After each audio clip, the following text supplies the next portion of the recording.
Hello everybody, this is my quick recipe for a nice fluffy dhokla. So for the dhokla you need about 2 cups of besan, which is gram flour, 1 cup of semolina, and then in this I've added some turmeric powder, about like half a teaspoon of coriander and cumin powder, some salt to taste, and then in this itself I'll put some asafoetida, hing. All right, so when I've just put everything on it, it's easier. So just take a nice mixing bowl of any kind. You put your gram flour with the salt, turmeric, and all of the other stuff. Add your semolina, okay, and in this basically you'll add about a teaspoon or 2 of any cooking oil. Don't take the ones that like have a pungent smell, but you can do olive oil if you like. And then I'm going to add about 2 tablespoons of yogurt. This is plain yogurt. It's not sweetened. It's a plain yogurt. Again, this is optional. If you don't have it, you can make this without it too. And then I'm going to nicely start mixing this, okay?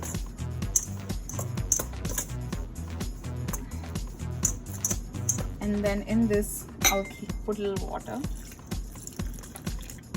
And then mix it well. Don't put all the water at one time, otherwise you're going to see some little like bubbles and it's not going to mix well. So gently keep adding the water.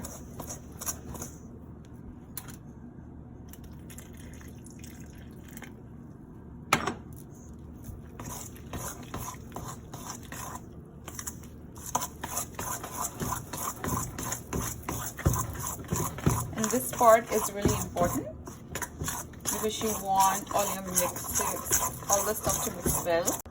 So see how nice the consistency has become. I took Abhishek's help to mix this, of course, you know, and make it like thicker than the pancake mix.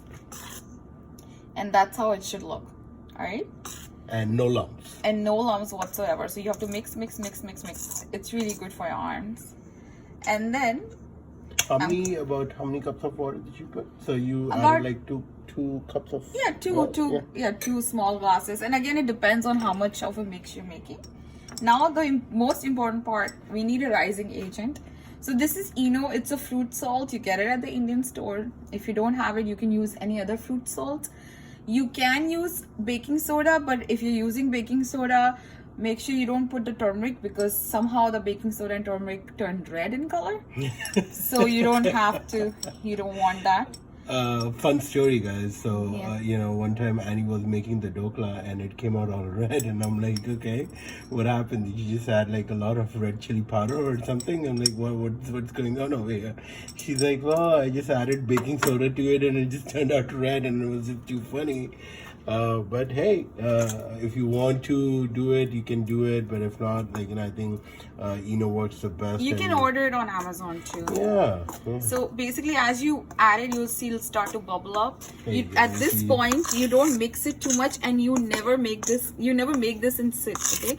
So if you have some time to make your snack, you are not thinking of making it right away, keep the batter aside. Don't add the Eno salt in it. Otherwise this will not rise. So see how fluffy this thing got. And this is very important, because this is going to make your dhokla nice and fluffy. So dhokla is basically like a graham flour savory cake, you know, that you steam.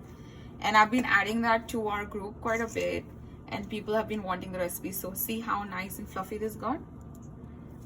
And this is what your perfect batter will look like. Okay, it needs to be airy. Don't mix it too much. And right away I'm going to put this in the setting bowl. Alright guys, so I'm using a baking pan, and I figured that with this, when I steam, it's very equally steamed. So first, most important thing is, like any other time when you bake, is to grease your pan. So I put some oil, and you need to grease it well, because this thing will rise. So grease it well, okay? And you can use a spray thing too, spray oil. But I just had the vegetable. So any kind of fat you want. Yeah. I mean, of course, yeah. And then now, you're gonna. Guys, I just want to show you guys this. You see how it has risen. right? And that's all because of the rising agent that we have put in there, which is Eno, which is in replacement of the baking soda. Well, not really. We use Eno only for this. Yeah, exactly. Yeah, right? the baking soda is a replacement. Yeah, exactly. You know, if you don't have. Yep. Correct, So. yeah. Got that the other way around, but yeah. So this is what it is, and then she is gonna steam it, and I'll show you. I'll show you my way of steaming it. You do get like a Dhokla maker steamer. We don't have that. I typically just do it on the gas. I'll show you how that works in a bit. And the Dhokla is in here. And that's how it looks. And now this will go in for steaming. That's awesome. Hello everybody. So this is how I make my Dhokla. So this is like a bigger pan. And I put that Dhokla pan in there with steaming water. And I steam it like this. So this way, you know, on medium, it cooks for like about 15-20 minutes. Well, 15-20 minutes. Depending on the batter. So exactly. it's already rising. So Annie, how do you know if it is done or not? Yeah, if you can hold the phone, I'll show you. Basically, like any other cake, you take a knife and in the center, dig it in. See, it's still sticky. That means it's not done. Gotcha. Right? Let this sit. So here's my tempering. I have some oil, a little bit of mustard seeds, a little bit of green chilies, some curry leaves, and later I'll add a little sugar, water, and lemon juice for the tempering. Oh, that's awesome. Yeah.